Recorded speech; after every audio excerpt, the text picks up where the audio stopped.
Hey everyone, Mrs. Panzella here with another book talk for you. So today we are going to be talking about this guy, The Bad Beginning, written by Lemony Snicket, which is the first book in a series of 13. The series is called A Series of Unfortunate Events. You can see that this says number 1. All the books are written by Lemony Snicket. So this book, as you can see, by the title of the series, by the title of the book, it's not going to be a, a happy read. And for me, it intrigues me and makes me want to see what is so sad, especially when I see 3 kids on the cover that look so sad. So let's read the first few lines and we'll see how it starts. If you're interested in stories with happy endings, you would be better off reading some other book. In this book, not only is there no happy ending, there is no happy beginning and very few happy things in the middle. I mean, it gets me intrigued and hooked every single time I read it because I've read it many times. I just want to continue reading and seeing what exactly is happening, especially because there's 3 kids and they look so sad.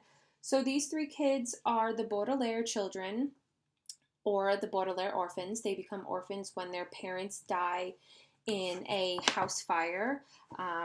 Violet is the oldest, Klaus is the middle, and Sunny is the baby.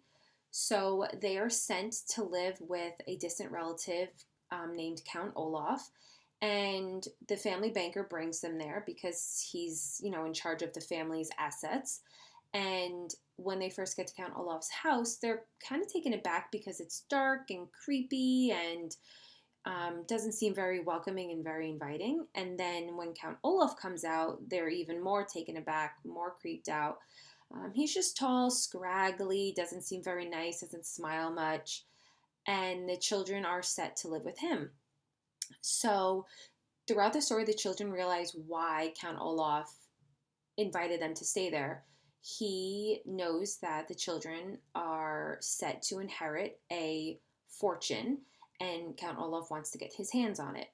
So Count Olaf decides to make a plan to marry Violet, who is the oldest, and she is set to inherit the money when she's 18. So Count Olaf tells people that he's writing a new play and this is just for his play. And the children eventually realize that it's not for his play, that he actually wants to marry Violet so he can get his hands on the fortune. But the children take matters into their own hands, come up with their own plan, and, stop Count Olaf's plan. I'm not going to tell you what their plan is because then you won't read the book and you won't get to find out for yourself. So I really like this book. I really like the whole series. I read it when I was younger. I have reread it many times throughout my life. It's always been a favorite and I always recommend it. There is a movie based on the stories. There's a Netflix series based on the stories. So you can read it, you can watch it. I prefer you to read it, but it's very accessible. You can get the books wherever you buy books, the library, our library, anywhere books are sold or books can be reserved and taken out. So I hope you will consider this book the next time you want to take a book out of the library. I hope you will consider this series. It has always been a fan favorite of mine and people I know, and I hope you'll take the time to consider it.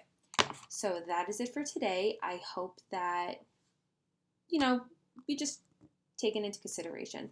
And I will see you next week for another book talk. Bye, everybody.